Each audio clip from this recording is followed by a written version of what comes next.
Hello everyone, my name is Lojan25 and welcome back to another redstone video. So a few days ago we were talking about filling the die square perimeter on the Prototech SMP with the flower pattern that is hiding beneath the ground. And the reason why we want to do that is, well, first of all, it would look kind of interesting to have the flower pattern revealed on such a big perimeter. And second of all, well, it's a fun challenge. So we were talking with the members how we would possibly reveal such a big pattern. And one of the ideas was to just manually place all the flowers in their corresponding places. But there is a big chance of error happening in that way. So then the second way was pointed out by Johnny595, which was that if you bone meal a grass, it will turn into tall grass. And that could be easily then destroyed by a flying machine. My first initial approach was something like this. So imagine that a player would be holding his right click button onto this grass block. And each time he does that, it would grow a grass or a flower. And if we have a grass and he double clicks again, it would get destroyed. And that process would basically go on and on.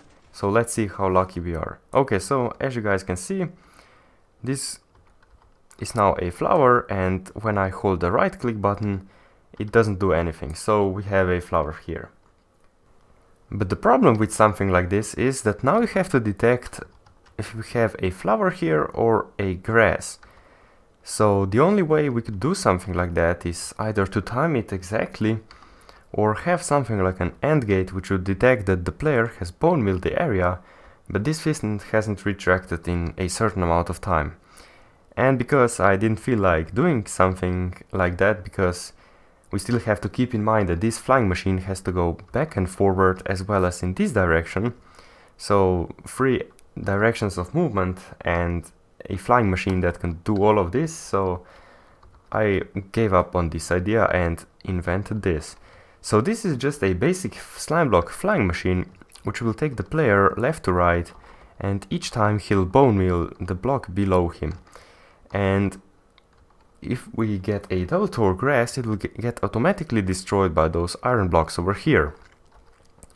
And that method works quite well. So then I went on to second prototype, which is the one over here. So over here we added a minecart which the player would sit in and bone meal all the blocks that he wants to.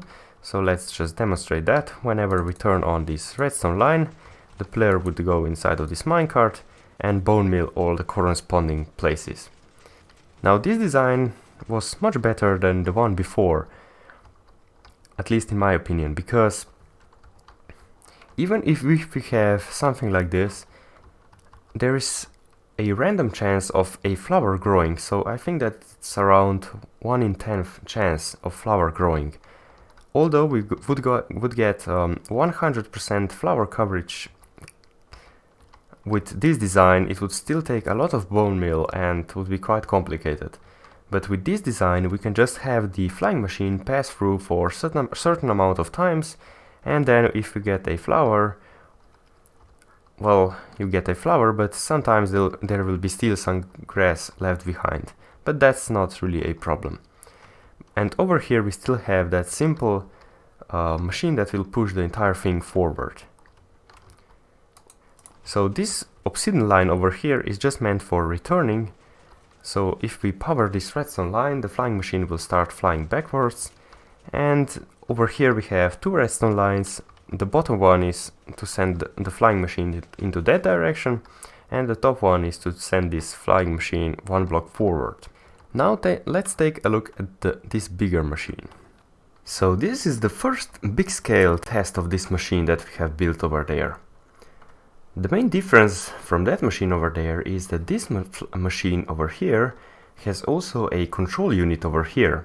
And let me quickly explain how this machine works now. So as I explained before, this machine can be totally controlled by 3 redstone lines that run across. And the other one is there. But the reason why we didn't choose to go fully on slime block flying machines is mainly because we have to have a counter installed, which would then, so after a certain amount of passes, after the flying machine has gone back and forward for a certain amount of times, we'll have to move the flying machine forward. And in order to do counting, it's not that super easy, but also if you want to change something or let's say add a bit of delay somewhere, it's much easier to do with something like this redstone over here. So over here we have an EFO clock which has a certain amount of items in it, and whenever I move those redstone blocks away, those will just start counting back and forward, and after a certain amount of time they will give a redstone pulse that will send this flying machine from this side to another, and shortly after it has arrived it will send another pulse which will send it back. And each time we send that flying machine back, it will also trigger a counter over here which is currently set to 10 passes, so that means that the player has had a chance of bone milling each individual block for at least 20 times. And once we have finished with one row, we trigger this system over here, and that just basically disables this flying machine from going directly backwards, but it first of all sends this entire mechanism one block forward and then repeats the same process all over and over again. This small stretch of land over here took more than 12 hours in total of AFKing, and that was done in creative mode because I didn't have that system installed over here that I will talk in a second. But as you can see, some blocks are still grass blocks, and as I told before, each individual block has a chance of around 1 in 10 to grow a flower on top of it, and if you would try to bone meal all of them, it would just take a lot longer. So first row over here has all the flowers in place, and I can tell you that that took more than 50 passes, so that would mean 25 items in the counter. And for reference we have 10 items there in now. So instead of those 12 hours that it took for this small batch, it would take more than 2.5 times this just to get this same area. And the idea here is that those blocks that are missing could be just easily replaced by either bone milling them or just filling them with the correct flowers, which can be now easily visible from the surrounding flowers. So now let's talk about the item transportation that is absolutely necessary if you want to make this work in survival. So I was searching for a viable solution that would work over here, and Comet 107 came along and showed me his design, which he used in his giant floor placer machine, which was essentially taking the blocks, putting them into the inventory of a player and then running the player across back and forward and placing them.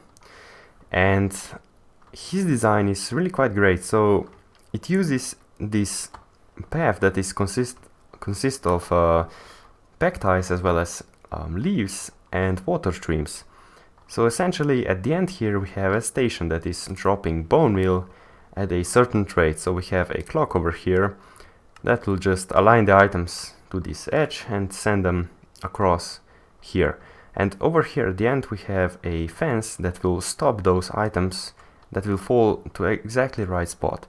And if the player is standing or riding the minecart, he'll be able to pick up those bone meals.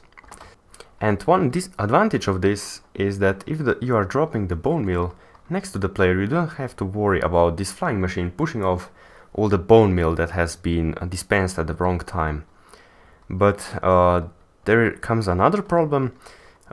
If you do the way just like I did it, you will have to limit yourself to only 32 blocks in this direction, so that would be roughly around here, because you would run out of bone meal in your AFKing hand really quite fast.